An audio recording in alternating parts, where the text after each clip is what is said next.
On this one, I have some very rare triggers to go over with you. Some items that I'm pretty confident you've never seen on an ASMR video before. So let's get right into it. We're going to start off with a chunk of tire from a I believe it's a 1987 Silverado. Oh yeah. So this is off. Actually, here's the inside of a tire, by the way. This was on my brother's Silverado, and he had a 1987 Silverado. It was a single cab, long bed, rear wheel drive diesel, and obviously his tire blew out one day while we were on the road, scared the hell out of us. But I grabbed a chunk of it because I was like, what? Dude, what? Like, chunk of tire? Oh yeah. So I went ahead and grabbed it, and now I've just got a chunk of that tire. I've got another trigger from that Silverado that I smashed. Equally unexpected. I can pretty confidently say that there is a 0% chance that anyone will guess what the other Silverado item is. Not a chance. Not a chance. Anyway.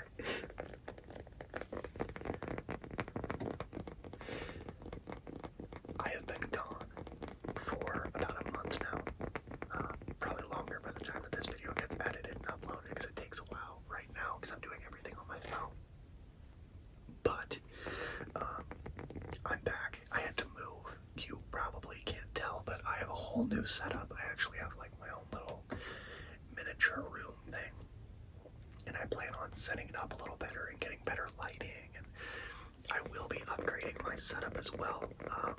I think on my next paycheck I plan on buying a Blue Yeti, so I'll have really good audio. Eventually I'll be upgrading my camera too, but in the meantime my phone camera's gonna have to do. I have an iPhone, I think 13 Pro, I think. Might be a 12, I forget. But I also have a PC build. I have all the parts, I just have to put it together. And that will, what's the word I'm looking for? That'll open up a lot of opportunities for me, because editing will be a lot quicker and I can do a lot more with it. And then I can get like a green screen background for if I want to do role plays, because I have some ideas that I'm workshopping, but I want to get comfortable with like ASMR creation before I start going too in depth with that type of thing, because I need to figure out like, am I gonna write a script? Am I gonna give myself like talking points? Like, I know Maddie Tingles, for example, who's like the main character, the main creator that I watch that does role plays. I know he doesn't do any scripts at all, so I don't know if I've got that in me though. We're gonna go ahead and swap out the tire for go ahead and mix it up. Actually, I'm gonna grab this first. This, can you guess? Not Silverado related. What? Wrong. It's the chunk of a taillight off of a 2003 Volvo XC70. Actually, where'd the tire chunk go? How did I? Oh. So, I don't know how well you'll see this, and I'll try to like cover my face so that it doesn't try to focus on me, but hopefully that's in focus. But there's like spines on it, on the inside.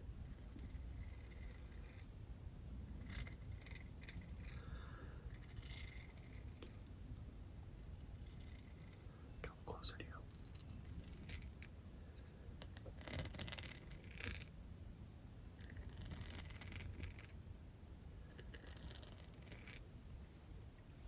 But I think that the tire, like on that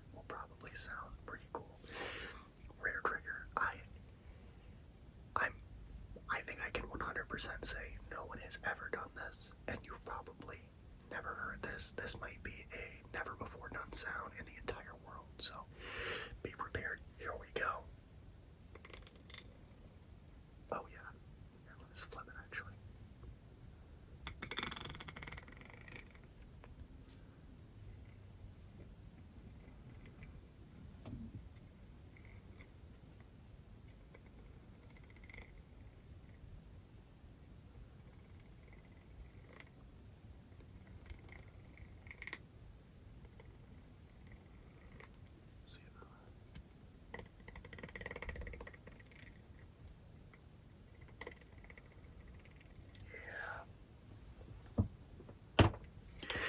So this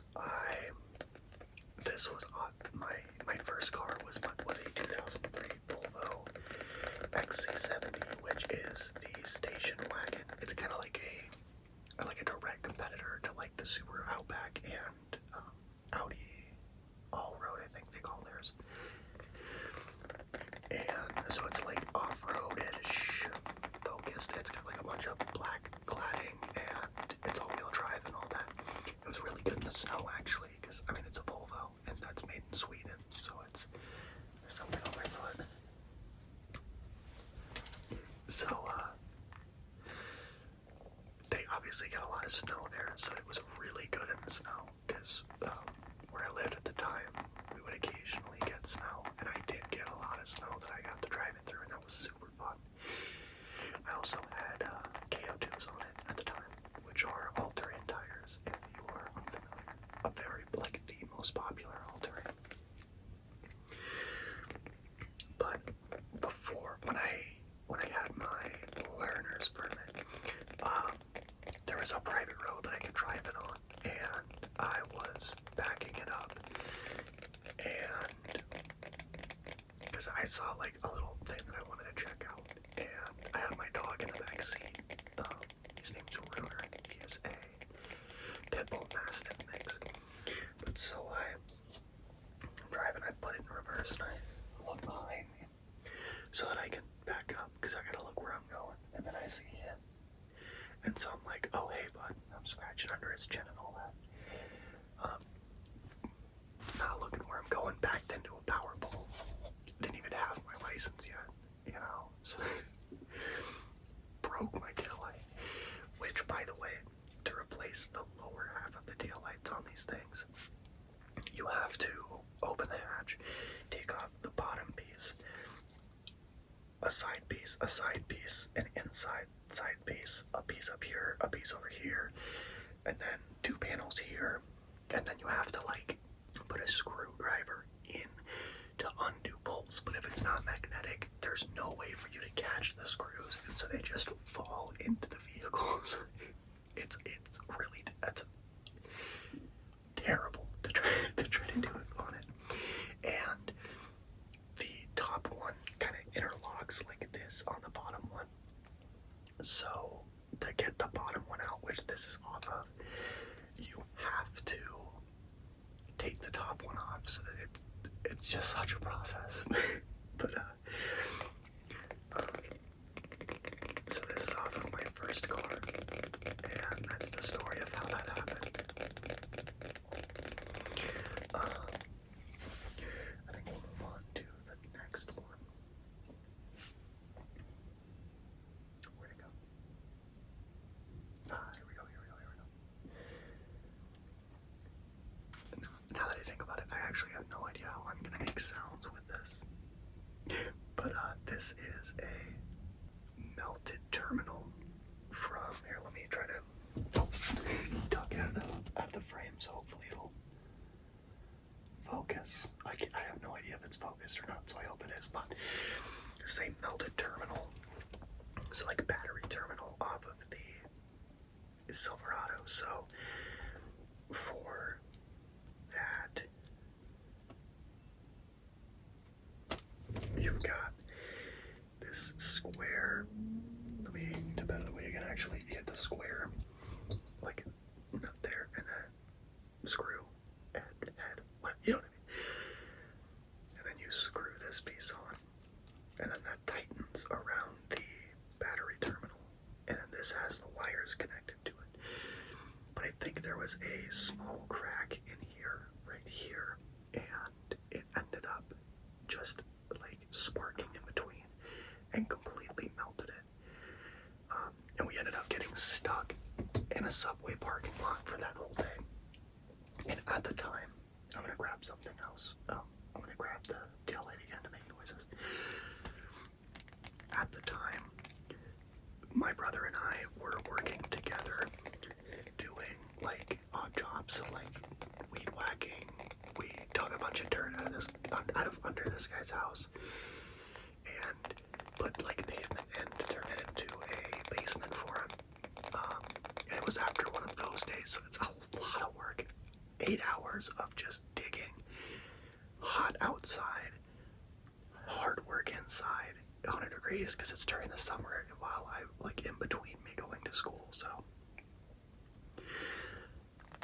it was already a long, rough day, and then we go to get Subway as like just something cheap to eat for lunch, and we just got stranded there. And I ended up having to walk in the like 100-degree weather for what was like a 15-minute walk, so not that bad, but to a O'Reilly's or something to get the piece that I needed. A new one of these to get the thing running again. I missed that truck. I took the best nap of my life in that truck. So, say you're driving, right? This is the cab, and you've got the bench seat here, the 2 doors here. I was laying across with my legs over the like door hanging out the window, and I napped so hard. It was also after a long, hard day of work, so it was amazing. Next up, from the beginning of my first car to the end, which you'll see. So, for context, the day that I acquired this caffeine-free Squirt thirst quencher,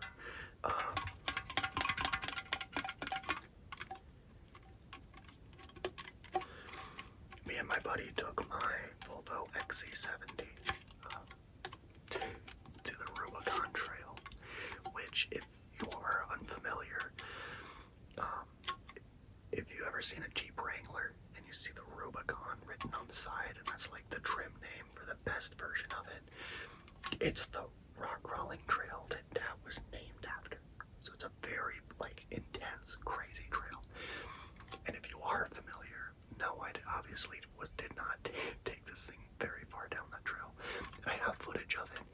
If I can find that and like put it in, I'll put it in. I wasn't doing anything all that crazy, but there was one point in which I'm going down this thing and then up this like rock hill, and I just went a little too fast, and my suspension compressed, and my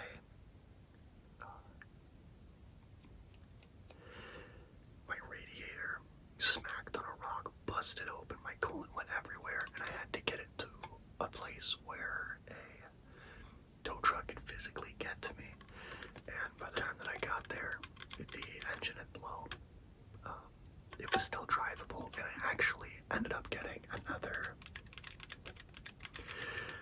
5,000 miles out of it, and I drove some huge trips. Like I drove all the way from like the Sacramento area to Monterey, around Monterey, and back to Sacramento the weekend after I messed that thing up. Gotta watch my language. So, not a pleasant experience, but that's the story. And obviously I was stranded and waiting, and it's very out in the middle of nowhere, so it's not like there's a tow truck just readily available. So I had to wait like 3 hours in the sun waiting for a tow truck, and some guys in a Jeep that actually helped us get out gave us these. They didn't have any waters, but they gave us one of these each as just a beverage, so we had something to drink. And it's really, to me, kind of a sign of like, if you're not familiar with rock crawling and all that, it's very much so like a family these guys in an actual, like, proper off-road vehicle, a Jeep Wrangler, lifted, built up, stopped to help some teenager in a Volvo wagon, you know, and then stopped again to give us drinks, even if, like, just because, like, we didn't wave them down or anything, they just did. Everyone kind of helps each other when you're in that kind of environment, and it's really nice, and that's why I kept this, because it's kind of a reminder to always be a good person, if that makes sense. Obviously I don't need a reminder for that, but just remind me of a time when someone helped me when they didn't need to, and they just did it to do it. And it's kind of a reminder of human kindness, I guess. Final item. This one is a lot bigger, you'll see. This one I got from my grandpa on my dad's side. He ended up passing away, but before then, when I was a little kid, he had this. I'm sorry. Which is a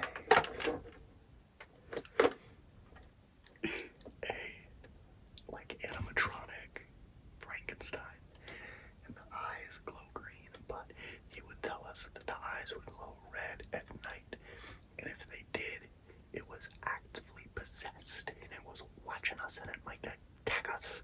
And when he passed away, we were kind of going through his stuff and figuring out who was keeping what and what needed to just be tossed, because it was kind of unexpected, and I was able to take this guy.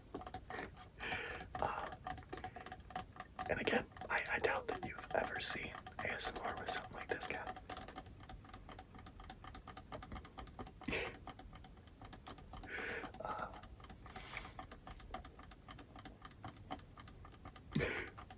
So anyway, I think that's about it.